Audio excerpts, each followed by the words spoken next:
Formal na ang ipinakilala ang mga candidates para sa search for Mr. and Miss BCU 2025 ngayong ika-5 ng Nobyembre dito sa Baguio Central University. Sa entablado ng universidad, 15 kandidato mula sa iba't ibang kolehiyo ang sabay-sabay na nagningning.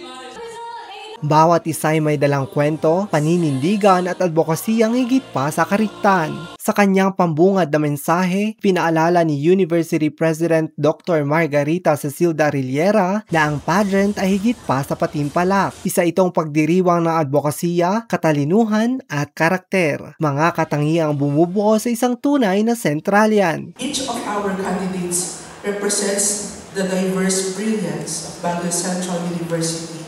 Young men and women who embody confidence, compassion, and commitment to make a difference. Sa paggunita ng ika-80 anibersaryo, binigyang diin ng pamunuan ang 80 taong pamana ng kahusayan, pagbabago at komunidad. Mula sa isang simpleng institusyon, lumago ang BCU bilang tahanan ng mga lider at tagapaglingkod na humuhubog sa kinabukasan.